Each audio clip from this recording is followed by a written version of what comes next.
అండి. అందరికీ నమస్కారం. Welcome to my channel. ఈ వీడియోలో ఏపీ ప్రభుత్వ ఉద్యోగులకు మరియు పెన్షనర్లకు 35,000 కోట్ల పెండింగ్ బకాయిల చెల్లింపులపై మరో సంచలన నిర్ణయం విడుదల. దీనికి సంబంధించిన పూర్తి వివరాలు ఈ వీడియోలో తెలుసుకుందాము. వీడియో అయితే ఎక్కడ గాని స్కిప్ చేయకుండా ఎండ్ వరకు చూసేయండి. అప్పుడే ఇన్ఫర్మేషన్ పూర్తిగా అర్థమవుతుంది. అలాగే వీడియో చూస్తున్న ప్రతి ఒక్కరు లైక్ చేయండి ఫ్రెండ్స్. ఈ వీడియోని తోటి ఉద్యోగ, పెన్షనర్ మిత్రులతో అయితే షేర్ చేయండి. కొత్తగా మన ఛానల్ చూస్తున్నవారు ఇంకా ఎవరైనా సబ్స్క్రైబ్ చేసుకోకపోతే వెంటనే మన ఛానల్ అయితే సబ్స్క్రైబ్ చేసుకోండి. సబ్స్క్రైబ్ చేసుకోవడం వల్ల నేను చేసే ప్రతి ఒక్క వీడియో మీ వరకు రీచ్ అవుతుంది. ఇక ఆలస్యం చేయకుండా వివరాల్లోకైతే వెళ్ళిపోదాము. ఫ్రెండ్స్, ఇక విషయానికి వచ్చినట్టయితే ఆంధ్రప్రదేశ్ రాష్ట్రంలో నివసిస్తున్న మరియు ప్రభుత్వ సేవల్లో కొనసాగుతున్నటువంటి ఉద్యోగ సోదరులకు, సోదరుని మనలందరికీ కూడా ముందుగా హృదయపూర్వక నమస్కారాలండి. మన రాష్ట్ర అభివృద్ధిలో కీలక పాత్ర పోషిస్తున్న ప్రభుత్వ ఉద్యోగుల ఆర్థిక పరిస్థితి మరియు వారి హక్కులకు సంబంధించినటువంటి ఒక అత్యంత కీలకమైన సమాచారాన్ని అయితే తీసుకురావడం జరిగింది.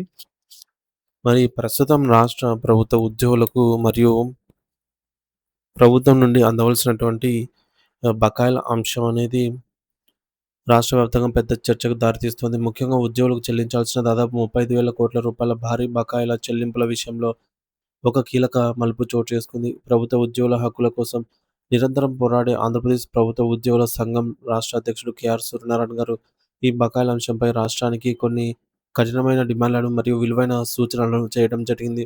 రాష్ట్రంలోని లక్షలాది మంది ఉద్యోగులు తమ కష్టార్జితం కోసం ఎదురుచూస్తున్న వేళ సూర్యనారాయణ గారు గణాంకాలతో సహా పరిస్థితిని వివరించారు. రాష్ట్ర ప్రభుత్వ ఉద్యోగులకు రావాల్సిన DA arrears, surrender leave, medical bills మరియు ఇతర రిటైర్మెంట్ బెనిఫిట్స్ అన్ని కలుపుకొని సుమారు 35,000 కోట్ల రూపాయల మేర బకాయిలైతే పేరుకుపోయాయని ఆయన స్పష్టం చేశారు.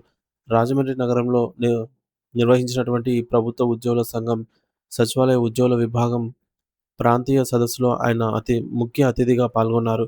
ఈ సదస్సు కేవలం ఒక సమావేశంలా కాకుండా ఉద్యోగుల వేదనను ప్రతిబింబించే వేదికగా మారింది. ఈ సందర్భంగా ఆయన విలేకరులతో మాట్లాడుతూ గత ప్రభుత్వ హయాం ముగిసే సమయానికి ఉద్యోగులకు సుమారు 25,000 కోట్ల రూపాయల బకాయిలు పెండింగ్‌లో ఉండేవని, కానీ ప్రస్తుతం ఆ సంఖ్య మరో 10,000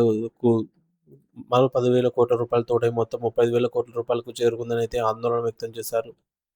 ప్రస్తుత రాష్ట్ర ఆర్థిక పరిస్థితిని విశ్లేషిస్తూ ప్రభుత్వానికి వస్తున్నటువంటి ఆదాయానికి మరియు ప్రభుత్వం చేస్తున్న ఖర్చులకు అస్సలు పొంతన లేదని ఆయన అభిప్రాయపడ్డారు. ఇలాంటి క్లిష్ట పరిస్థితుల్లో ఖజానా ఖాళీగా ఉన్న సమయంలో ప్రభుత్వం ఒక్కసారిగా ఈ 35,000 కోట్ల భారీ మొత్తాన్ని కూడా నగదు రూపంలో చెల్లించడం అసాధ్యమని ఆయన వాస్తవికతను అంగీకరించారు. అయితే ఉద్యోగులు నష్టపోకుండా ఉండటానికి ఆయన ఒక అద్భుతమైన ప్రత్యామ్నాయ మార్గాన్ని సూచించారు. అదేంటంటే నగదుకు బదులుగా రాష్ట్ర వ్యాప్తంగా వివిధ ప్రాంతాల్లో ఉన్న ప్రభుత్వ భూములను ఉద్యోగుల గృహ నిర్మాణ అవసరాల కోసం కేటాయించాలని ఆయన ప్రతిపాదించారు. ప్రభుత్వం నిర్ణయించిన ధరకే ఈ భూములను ఉద్యోగులకు అందించడం ద్వారా అటు ప్రభుత్వానికి బకాయిల భారం తగ్గుతుందని, ఇటు ఉద్యోగులకు సొంత ఇంటి కల నెరవేరుతుందని ఆయన వివరించారు. దీనివల్ల ఉద్యోగులకు శాశ్వత నివాస వసతి ఏర్పడటమే కాకుండా వారి ఆర్థిక భద్రతకు ఒక భరోసా లభిస్తుందని ఆయన బలంగా విశ్వసిస్తున్నారు. ఇక ఉద్యోగుల భవిష్యత్ కార్యాచరణ గురించి మాట్లాడుతూ జూన్ 12వ తేదీ తర్వాత తమ సంఘం తరపున ఒక స్పష్టమైన నిర్ణయం తీసుకుంటామని, సమస్యల పరిష్కారం కోసం పోరాటం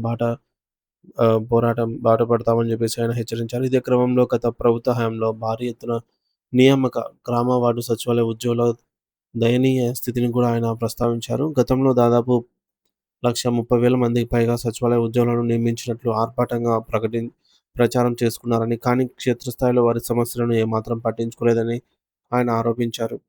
నిర్లక్ష్యం కారణంగానే నియామకాలపై వారిలో సుమారు 50,000 మందికి పైగా ఉద్యోగులు తమ ఉద్యోగాలకు రాజీనామా చేసి వెళ్ళిపోయారని ఆయన సంచలన విషయాన్ని బయటపెట్టారు.